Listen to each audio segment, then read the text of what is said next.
Friends வாங்க இன்றைக்கி வந்து நம்ம ஒரு சூப்பரான சுக்கு மிளகு குழம்பு தான் வைக்க போகிறோம். அது வந்து எப்படி செய்யலான்னு பார்க்கலாம் வாங்க. இது வந்து வெறும் வானலில் வந்து நம்ம சுக்கு மிளகு ரெண்டுத்தையும் சுக்கை வந்து லைட்டாக இடிச்சிட்டு போடணும். அப்போ தான் வந்து நல்லா வறுபடும், வாசனையும் வரும்.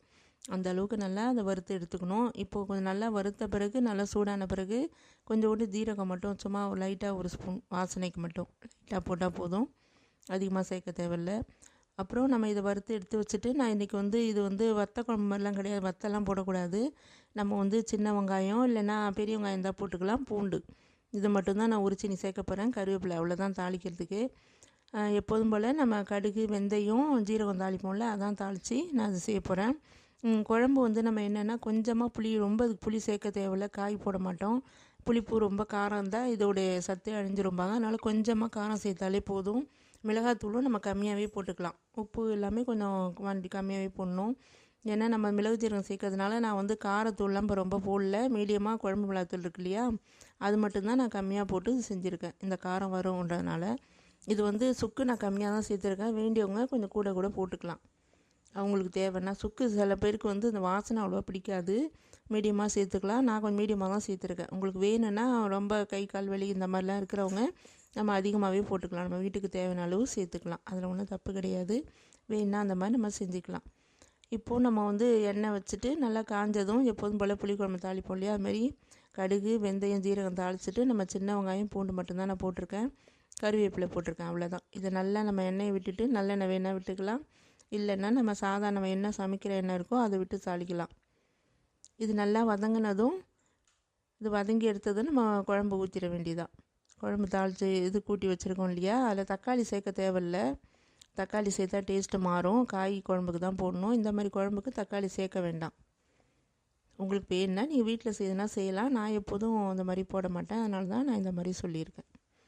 இதில் வேணுன்னா மஞ்சத்தூளும் நம்ம சேர்த்துக்கலாம், மஞ்சத்தூளும் சேர்த்து இந்த மாதிரி பாத்திரத்தை மட்டும் நான் மாற்றிக்கிட்டேன், அவ்வளோதான். இப்போ நல்லா இது கொதிக்க வேண்டியதான். நம்ம வந்து நான் அந்த தூளுக்காக வறுத்து வச்சுருக்கோன்னு சொன்னேன் இல்லையா, நம்ம கலக்கணுன்னு, அதை வந்து நான் மிக்சியில் போட்டு இந்தமாரி அடிச்சிட்டேன். நைஸாக வேணாலும் செஞ்சுக்கலாம், இல்லை குறைனாலும் நம்ம வந்து பொடி பண்ணிக்கலாம்.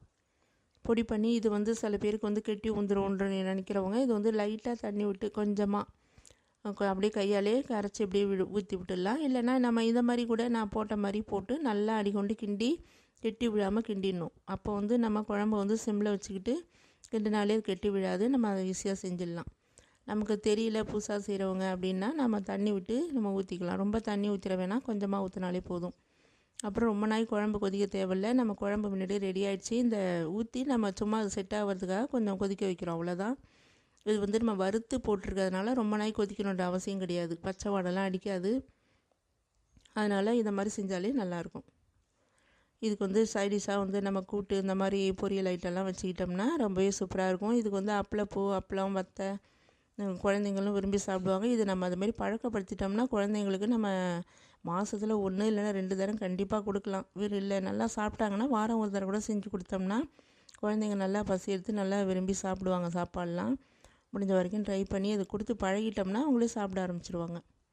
அதுவும் நமக்கு வந்து கடையெல்லாம் கலர் கலராக வத்தல் கிடைக்குது இல்லையா, அந்த மாதிரி கொடுத்தோம்னா குழந்தைங்க இந்த மாதிரி இதுக்கு ரொம்பவே நல்லாயிருக்கும் இல்லையா, அதனால் ஆசைப்பட்டு சாப்பிடுவாங்க. நீங்களுமே ட்ரை பண்ணி பாருங்கள், சின்ன குழந்தைங்க வச்சுருக்கவங்களாம். அப்புறம் நம்ம வீட்டில் வந்து இன்றைக்கி மோர் தான் நான் வச்சுருக்கேன், மோர், சுரைக்காய் பொரியல், அப்புறம் வெளில வாங்கிட்டு வந்தாங்க கடையிலேருந்து, அது மணிக்கரவன் சொல்லுவோம் இல்லையா அதுவும். அப்புறம் வந்து நான் இன்றைக்கி இது கொள்ளு துவையல் தான் செஞ்சுருந்தேன்.